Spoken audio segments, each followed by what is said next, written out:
Hello, welcome to Angels Food and Craft. ഇന്ന് നമുക്ക് ഇലയുടെ റെഡിയാക്കിയാലോ. ഏത്തപ്പഴമൊക്കെ ചേർത്ത് ആവിയിൽ വേവിച്ചെടുക്കുന്ന ഒരു പലഹാരമാണ്. അപ്പോൾ അതിനുവേണ്ടി 1.5 ഏത്തപ്പഴം ഞാനിവിടെ ഇതേപോലെ ചെറുതായി കട്ട് ചെയ്തെടുത്തിട്ടുണ്ട്.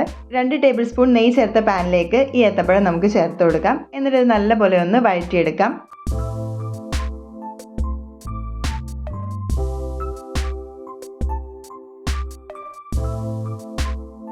ഇപ്പോൾ നെയ്യിലൊക്കെ നമ്മുടെ ഏത്തപ്പഴം നല്ലപോലെ ഒന്ന് വഴന്ന് വന്നിട്ടുണ്ട്. ഇനി നമുക്കിതൊന്ന് മാറ്റി വയ്ക്കാം.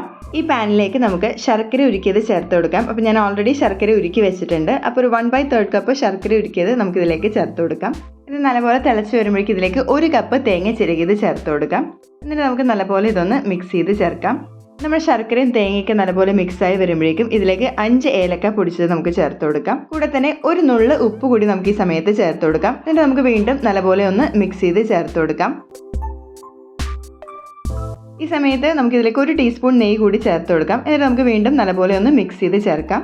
ഇനി നമുക്ക് നമ്മൾ നേരത്തെ വഴറ്റി വെച്ച ഏത്തപ്പഴം ഈ സമയത്ത് ചേർത്ത് കൊടുക്കാം. എന്നിട്ട് നമുക്ക് വീണ്ടും നല്ലപോലെ ഒന്ന് മിക്സ് ചെയ്ത് ചേർക്കാം. നമ്മുടെ ഏത്തപ്പഴവും ശർക്കര തേങ്ങ മിക്സും കൂടി നല്ലപോലെ ഒന്ന് കോട്ടായി വരണം. അപ്പോൾ അതിന് വേണ്ടി നമുക്ക് നല്ലപോലെ ഒന്ന് മിക്സ് ചെയ്ത് ചേർത്ത് കൊടുക്കാം. ഇതായിപ്പോൾ നമ്മുടെ ഇലയുടെ ഫില്ലിംഗ് ഇവിടെ റെഡി ആയിട്ടുണ്ട്. നമുക്ക് ഇതിൻ്റെ ഫ്ലെയിം ഓഫ് ചെയ്ത് ചൂടാറാനായിട്ടൊന്ന് മാറ്റി വെക്കാം. ഇനി നമുക്ക് അടയുടെ മാവ് റെഡിയാക്കി എടുക്കണം. അപ്പോൾ ഫ്ലെയിമിലേക്ക് പാൻ വെച്ച് 2 കപ്പ് വെള്ളം ചേർത്ത് കൊടുത്ത് ആവശ്യത്തിന് ഉപ്പും കൂടി ചേർത്ത് കൊടുക്കാം. കൂടെ തന്നെ 1 ടീസ്പൂൺ എണ്ണ കൂടി നമുക്ക് ഇതിലേക്ക് ചേർത്ത് കൊടുക്കാം. നല്ലപോലെ മിക്സ് ചെയ്ത് ചേർക്കാം. ഒന്ന് തിളച്ച് തുടങ്ങുമ്പോഴേക്കും നമുക്കിതിലേക്ക് 1 കപ്പ് അരിപ്പൊടി ചേർത്ത് കൊടുക്കാം. നമ്മൾ പത്തിരിക്കും ഇടിയപ്പത്തിനൊക്കെ എടുക്കുന്ന പാക്കറ്റ് പൊടിയാണ് ഞാനിവിടെ എടുത്തിരിക്കുന്നത്. 1 കപ്പ് ചേർത്തിട്ട് നമുക്ക് നല്ലപോലെ ഒന്ന് മിക്സ് ചെയ്ത് ചേർക്കാം. ലോ ടു മീഡിയം ഫ്ലെയിമിൽ വെച്ച് വേണം നമ്മൾ ഈ സമയത്തൊക്കെ മിക്സ് ചെയ്ത് ചേർക്കാനായിട്ട്.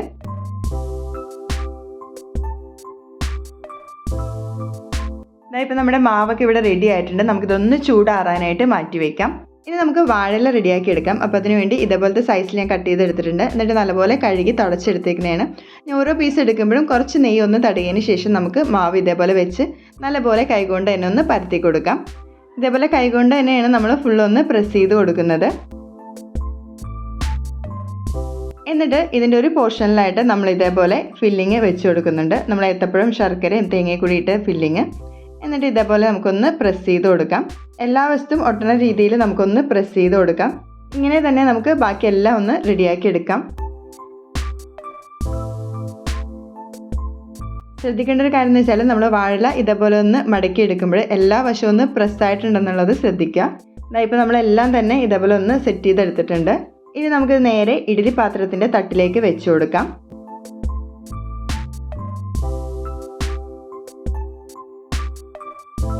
ഇനി നമുക്ക് ഫ്ലെയിമിൽ ആവിയേറ്റാൻ വെച്ചിരുന്ന ഇഡ്ഡലി പാത്രത്തിലേക്ക് ഈ തട്ടുകൂടി വെച്ച് മൂടി വെച്ച് ഇതൊന്ന് വേവിച്ചെടുക്കാം. മീഡിയം ഫ്ലെയിമിൽ 30 മിനിറ്റ് നമുക്കിതൊന്ന് ആവിയേറ്റി എടുക്കാം. അങ്ങനെ നമ്മുടെ ഇലയുടെയൊക്കെ ഇവിടെ റെഡി ആയിട്ടുണ്ട്. നമുക്കിതൊന്ന് എടുത്ത് ചൂടാറാനായിട്ട് മാറ്റി വയ്ക്കാം.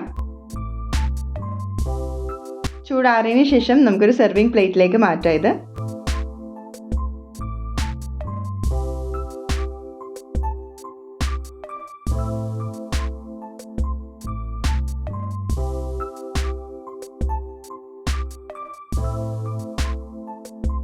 അങ്ങനെ നമ്മുടെ വൈകുന്നേരങ്ങളിലൊക്കെ ചായക്കൊപ്പം എടുക്കാൻ പറ്റിയ നല്ല അടിപൊളി ഇലയുടെയൊക്കെ ഇവിടെ റെഡി ആയിട്ടുണ്ട്.